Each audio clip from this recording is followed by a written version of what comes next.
Yeah, I'm Phil, ready. Phil, you okay? No, I'm really not. You look like your knee is Horrible headache. Had since yesterday. Don't have a temperature or anything. I'm just thudding headache and a mean PT guy. Yeah.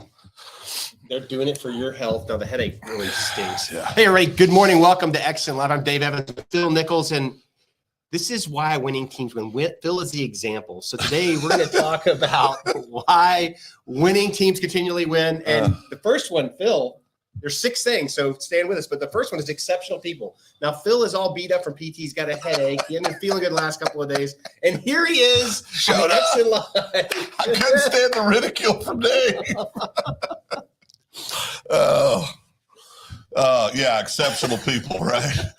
Whew, I don't feel very exceptional right now. No, I think we were talking about last night. I was talking at halftime of the Oklahoma State University. Oh, who won? I didn't watch it. It wasn't Oklahoma State. Okay. But Wisconsin wins the game. But you got to have the Jimmies and Joes, right? You got to have the good people. You got to have people that fit your culture. You got to have people that have a work ethic. That all the stuff that we know instinctively is important. But then when you put it all together, that's where the magic happens. But you got to start with, you got to have good people. And with good people doesn't mean 5-star people. It means people that are good, that can fit in your culture. Yes. Right. And if they don't fit in your culture, I don't care how good they are, they're going to be a cancer to your organization. So exceptional people are people that fit in your culture. And if you don't have a process, which is step number 2, you got to have good processes to build continually winning teams. It doesn't matter if you're a team of 1 or a team of 10,000 employees, right? If you're a what's that term? Solopreneur. Solopreneur, yeah. Solopreneur. If you're a person out there that you see a lot of this, say like in the, I'll give you a couple examples, like real estate agents, insurance agents, people that do website design, that are, so they're a small staff, sometimes one person, maybe 1.5, maybe 2 people total, counting the founder, the owner. Mm-hmm. These are very important people to the financial health of every community and the states and the country. But they all have a process they follow, right? They know what they're going to do, when they're going to do it, why they're doing it, and they do it consistently. That's where I think sometimes people get a little off track, is you can do anything for a few days. You can do anything really for a few weeks, but can you do it consistently every day for an extended period of time? And that's where you start getting great. And are you grading yourself, right? Yeah. You're grading yourself and your teammates and talking about what you got done and what you didn't get done in the processes so you can recover the next week. Yeah. I think the real key to all this is most businesses we work with are just trying to get through the day, and they don't take the time to work on their business and build the processes that's going to make their life exponentially easier. Yeah, it's hard. I mean, I'll give you a real world example. Dave will start laughing because this happens to me every year. Maybe I need to reflect on how I'm handling this, but I go home. I don't feel well. We had a great day yesterday, very productive, but I don't feel well, but I still had a great day. Open my mailbox, there's a letter from the IRS. Now, I don't know about you. I don't know if you've ever gotten a letter from the IRS, but it causes me to immediately, your heart drops because you don't know what's in the envelope. You open it up. Yeah, there's some information, not like nothing bad, right? It's just they need additional information to finish my return, which means something got entered wrong, something's wrong. It's not a big deal. But there's that instant where, and then until you're done with that task, it sits right there because you got to get it done. That's a fact. And that's one example. It could be a client that there's a problem and you just, it's just not any good. You just don't want to deal with it, but you have to deal with it, right? That's where processes come into play. That's where understanding and being able to keep things in perspective comes into play. And that's where a great process, a great plan really serves you well. Having a plan gives you a place to fall back to when things don't go exactly the way you expected. The next one is you've got to have a team that's laser focused, right? They know where they're going and they know how to get there, and they're working on it every day to get there. You watch great sports teams and you see that laser focus. And you can also see when a great sports team is off. And they're not focused, right? And there are process problems and there's some challenges with the people. It's evident if you're a fan of a certain sport. Well, and you bring it to business, something current, right? Look at what Elon Musk with Twitter, there's all kinds of process challenges that it appears he's trying to address. And I think it's an interesting study because Elon runs SpaceX, which is very successful. He ran Tesla, whose stock's in the tank right now, but still has been very successful. There's a lot of factors. But nobody's talking about all the good stuff they used to when he was popular. They'd always talk about how much of a genius he is. Yeah. But now the same principles, the same attitude, which is this. If you work for Elon Musk, it's very evident he is going to ask you to work exceedingly hard. And Laser focused. Yeah. And you're going to get paid exceedingly well.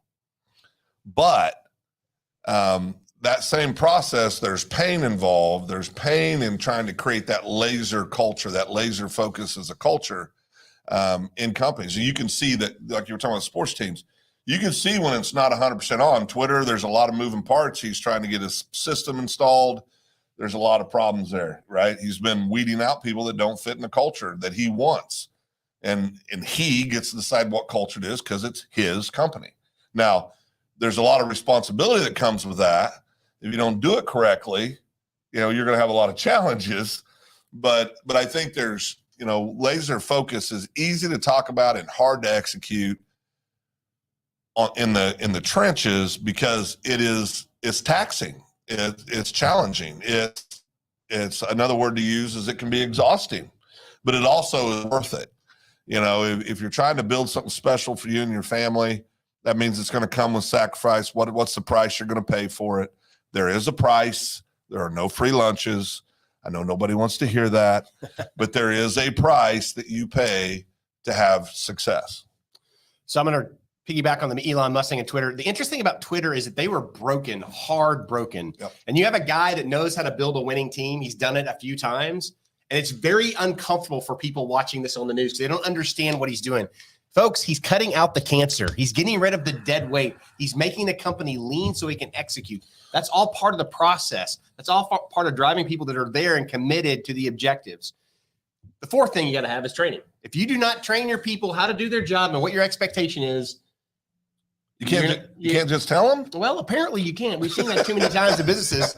Hey, just go do this, Joey. Well, Joey and Jimmy and Joan don't know how you think. So you've got to teach them about your company, what the expectations are, and how to go out and promote your product. And it's continuous training and development, right? It's not something you do once a year or you do it once when they're onboarded and then you say, well, it's your job. You need to figure it out. Well, that's not very good leadership. It's about doing it consistently, just like you've got to consistently execute on your process. You got to consistently have that laser focus. If you don't have consistent training and development, you're going to struggle. If you're in an organization that's not their strongest area of support for you as an employee, then you need to go find that training, that development on your own. But not doing it is not something that's going to work. You've got to have training and personal development. So Matt brings up a good question. He struggles with absorbing the workload of employees that leave. It reduces focus and leadership. Matt, you are correct. Go back to number one. Exceptional people. But the other pieces to that, and this is more in depth, we discuss when you build your defined measurable roles and objectives, you've got a primary and a backup. So it doesn't fall on the owner. Now, if you're too small to do that, then that's just one of those challenges you have to deal with. Yeah. And temporary pain is part of the process, and it's not fun. I don't disagree. But let me say something on that because we know Matt very, very well, dear friend of ours, been one of my favorite people my whole life. But Matt's done an incredible job over the years, building a great business in very tough situation and tough circumstances in a tough industry. But I would say this, small businesses, it's easier to do some of the things we're talking about if you're in a larger business, not a large business, but a larger, if you've got 30, 40 people, 50 people, it's still stuff you have to aspire to. It's still what you have to work towards. But to Dave's point, if you're in a business where you have 10 people and you got a lot of work, so let's say you have a really strong sales department or you have a really strong reputation, so you get a good flow of work. Now the other problem most small businesses face is they'll get work in bunches. And what I mean by that is it'll be slow and then everything comes in, and it's Murphy's Law. It all comes at the same time, right? So now you don't have enough people, you don't have enough time, you don't have enough equipment, you don't have enough material, you don't have enough, right? Those are incredibly difficult challenges that the only way you can do it is in this kind of what I'm going to say. I can literally see Matt rolling his eyes because I know Matt so well, but is you got to take it one bite at a time and just do the best you can, because there is no easy answer for that scenario. There is not. I mean, it's, and I get frustrated. Dave and I get frustrated with people that will, because we've worked with clients that have had other firms in or folks that have tried to help them. And they're like, well, they did this, this, and this, and it didn't work. Well, how long did you use them? 2 months. Well, it's not going to work in 2 months. No, it's a process. If you're broken, it takes time to put the process in place and execute on. You gotta set your expectations, realistic expectations about that. And honestly, most small companies do not have defined measurable roles and objectives for their employees. They don't because you're just trying to get stuff done. Because you've got a pile of work to get done and you're just nugging through it. You're just trying. It's not you're a bad person or a bad business person. You're just hanging in there. Did Matt roll his eyes? I think my motto should be always be hiring. Well, yeah, I agree with that. That is true. Every organization should always be hiring. I think Matt, we've even talked about that in a conversation before, but having a bullpen, if you will, having a farm system, use horrible sports analogies, but having those young employees that you're continuously training and developing internally for the next role is your best bet when it comes to losing key people that then you have to go fill in the spots. Now, when you do that, it opens up the spot that person was doing. But most times, the spot that left, if it's somebody, that's a more pressing job that you need to fill, and it's easier to fill the entry level jobs. So you've improved, even if it's not an ideal situation. You're not trying to hire that engineer, you're trying to hire that machinist, right? Which neither one of those are easy to find right now. No. Good, but nope, not good ones. But it's there's, and I hate to say this, but there's our Dave and I's favorite saying is embrace the suck. Because there are things that, I remember Master Sergeant Ryan telling me early on, and you and I live by this, what do you shoot first? You shoot what can what, Dave? Kill you. Can kill you first. Yep. So if you got 8 things that can kill you, you shoot the one that can kill you first, and then you go to the next one. Now, unfortunately, in small business, it feels like it's always 8 things that can kill you. But it's like they go get back in the end of the line, and they're ready for you when you work your way through it, so you're starting all over, and I get that.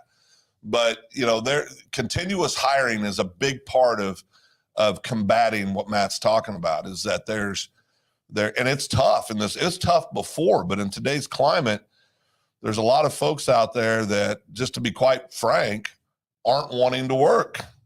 Yeah, there's a people problem right now. There's a people problem. And we don't want to go down this rabbit hole, but I am going to say one thing. It's not about the benefits you give people. It's not about all the things you give to them. We have created a culture where people think they deserve something for going to work every day beyond just what they get. This sounds horrible, but I'm going to say it. We are not holding our teammates accountable to a certain standard. We have lowered the standard. Yeah. And by lowering the standard, we've allowed people that don't want to work, sit around and get a paycheck, which is why Elon Musk fired half of the workforce at Twitter. And if you want to run a successful company, you need to find people that want to get on board with your vision and where you want to go, and bring that team up to a level they've never seen before, and expect more out of them. Yeah. I mean, we've listen, I've got all kinds of corny sayings. One of my go-tos is soft as a pound of flour. And there is a degree of that out there, and this is going to offend some people, but Dave and I really don't care at this point in our life. But we are a softer society than we once were. And anybody who argues that, I'm not even going to argue with you, because it's obvious you're being disingenuous. We are a softer society than we once were. That doesn't mean you should put up with tyrants at work. It doesn't mean you should put up with bad treatment at work. I'm not saying that. What I'm saying is we used to be a society that what you did professionally meant something to you, and it still does for many people. It's a badge of honor. Right? It was a badge of honor. And, I grew up, you grew up, Matt grew up with fathers that got up every day and went to the salt mines. Some of them literally, if you're in Kansas. But they got up and they went and did hard work every day because they knew that they had responsibilities and things to take care of. Used to be, it was a horrible situation if you weren't able to take care of your own life. Now, I'm not saying people don't have rough times. They do. I'm not saying there's not people that need help. There are. But it's, I used to always say if a 22-year-old able-bodied person that was working decides not to work anymore, that's nobody's fault but their own. Dave and I've had this conversation. I've been really lucky in life. Dave, you've been lucky in life. Now, it's because I think we worked hard. But at the end of the day, if today everything stopped, I would go do whatever I had to do to work. I don't care what it is. I would go do it to make money, and I would adjust my lifestyle so that I could live. Now, we have a lot of people in society that don't want to adjust the lifestyle, or things are beneath them, or they're beneath my degree, or they're beneath. iPhone, right. I got a message yesterday that said, "Congratulations, you're eligible for an upgrade." I'm like, well, what the hell? I mean, this one works fine, but there's people that it is constant. It is everywhere. It's coming to us in text message, coming to us in all the social media. It's coming to us on the news. If you still watch the news, I don't watch the news anymore because I don't have the stomach for it. So it's just all this stuff that comes at you constantly. But there is a real challenge out there with people that have, to be quite frank, enough self-pride to get up and go do the things they need to do. So that adds an element of real challenge to business owners, to leaders, to entrepreneurs, to everybody that's out there that's trying every day to make good things happen. Well, and that leads into Darren's comment, which is the last number 6 on here. It says your employees need to have their own career goals in mind and not often your employees need to have their own career goals. I can't read that from here because I'm going blind. That's a fact. But more importantly, you need to have employees that expect to win. If you've ever been around a team with a ton of talent that's lost a bunch, they don't know how to win. Mike Norville down at Florida State has done a hell of a job with those young men who had a very horrible beginning of their season. Yep. And they've won 5 straight because they learned how to win. Now they expect to win. Winning is an attitude. Winning is something that you have to understand. Winning is not just given to you. And to build a team of people, you have to build that culture where we expect to win.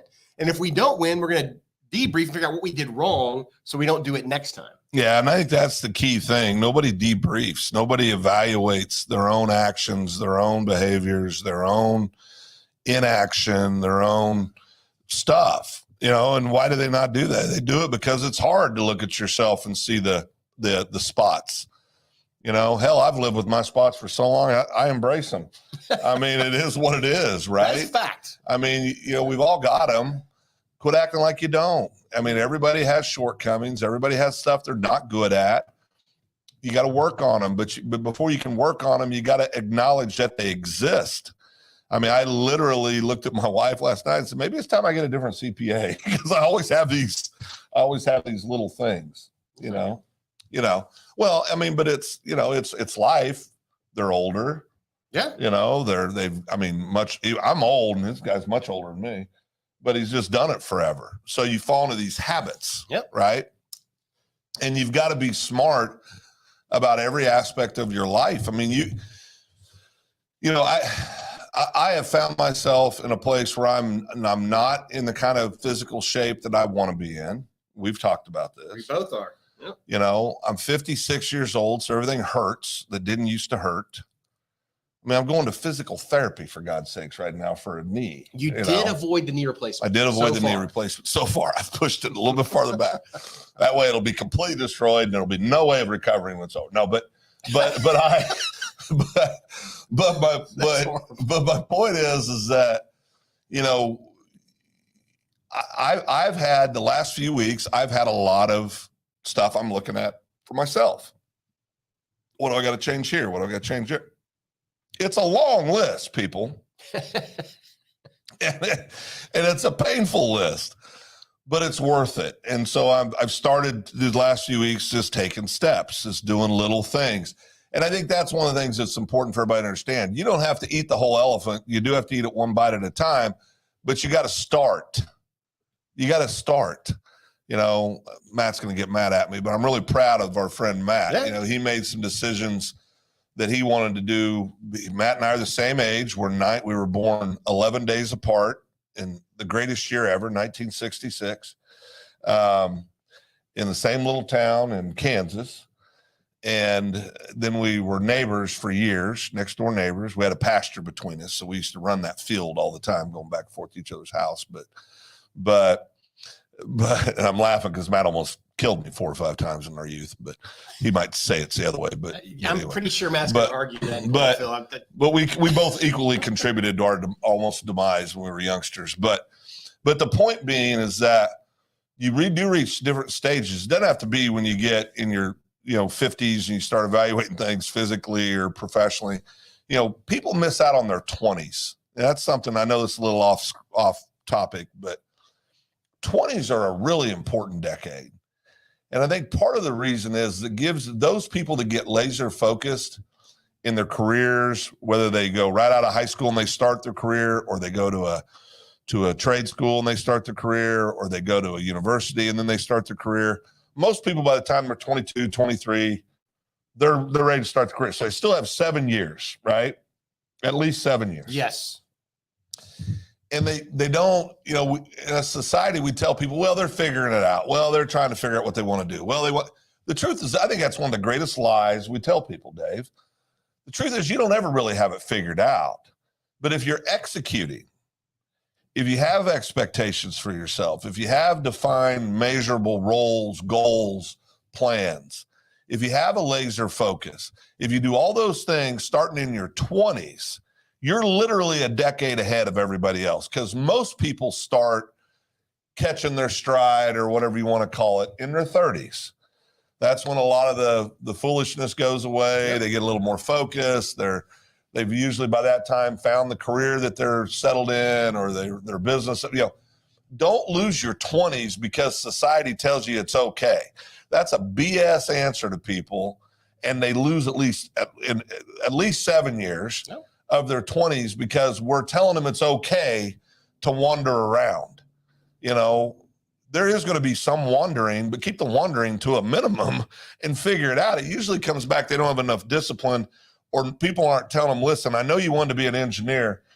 If a guy like me went to engineering school and somehow finished, I would know within 2 hours that I made a horrible mistake on the job.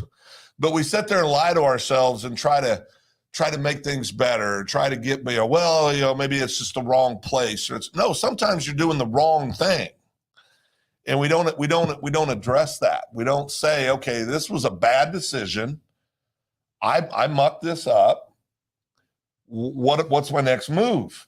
And then on top of that, as parents and people that speak into these young people, we tell them, oh, it's okay. You're right where you should be. You're 25. It's okay. No, that's a lie. It's not okay. You're going to have some of it, but manage it and get on into your 20s, because you gained all those years that are going to put you far ahead of the pack. Now, some people go out and they go to work. Matt's a great example, very successful engineer for some unbelievable organizations. Seed time and harvest from Greg Hammond. Nice, Greg. That's a true statement. Yep. That's right. But you, Greg, another good friend, and should be very proud of his life. I mean, Greg's a guy that has worked hard and is a self-made guy and does the right thing every day and gets up, puts his boots on, and goes to work. He does. Even when he can only put one boot on because he had a broken foot. He still got up every day, which wasn't that long ago. He gets up every day and he goes to work, and he goes and takes care of his things. And I think that's what I'm talking about. Is I keep thinking of the term "suck it up, buttercup." Oh, yeah. Because I've had a few people tell me that in my life, "Suck it up, buttercup." And it makes you mad in a second, in the moment. But once you step away from it and you start thinking about it, you go, you know what? They're right. I do have to suck it up a little bit. That's a fact. You know, the world's not fair. Let's get a couple things out of the way. The world's not fair. Nobody owes you anything. It doesn't matter if you're 23 or you're 73 or any year in the middle. Nobody owes you anything. The world's not fair. If you will just embrace those two things and realize that you need to go out and take responsibility for your own life, you'll have a better life. It's a fact. I'm not saying it's going to be not without challenges, but you'll have a better life. Okay, Uncle Phil's done. That's a lot of good questions. So let's recap. This is about building a winning team that continually wins. So first thing, exceptional people. Second thing, processes that you can repeat every day. Laser focus for the team, for the company, and for what you're doing in life. 4, training that matches what you're doing and what you need your team to do. 5, define measurable roles and objectives with a backup for each position. And finally, expect to win. If you want to continue to build a winning team, you look at winning teams and tell me those things aren't there, and I'll buy you a cup. Show me the things aren't there, I'll buy you a cup of coffee. But every winning team I've ever played for followed that process. Well, and I think too, the expect to win. You know, there's going to be speed bumps that are going to occur. Sometimes they're going to feel like boulders. Sometimes they're going to feel like Mount Rushmore. You know, they're depending on what's going on. There's going to be challenges. It is all about how you walk those challenges out. It has nothing to do with the challenge. You know, I've had runs where you'd look at my life and everybody would say, man, what a lucky guy. And I would agree with them. Mm-hmm. And then I've had runs where you'd look at me and you go, woof, that's tough. And I would agree with them. Yep. And that's true for everybody in life. Nobody is special, Dave. We think we are, but there's nobody is special. You can have, you can be strutting 1 second and crawling the next. It's just life. Attitude affects outcomes. Attitude affects Stay outcomes. Positive. Life's tough. Stay positive. Yep. Everybody else is trying to beat you down. You stand up and smile. Yep. With that, Dave and Phil, EXSIN Live, we are out of here.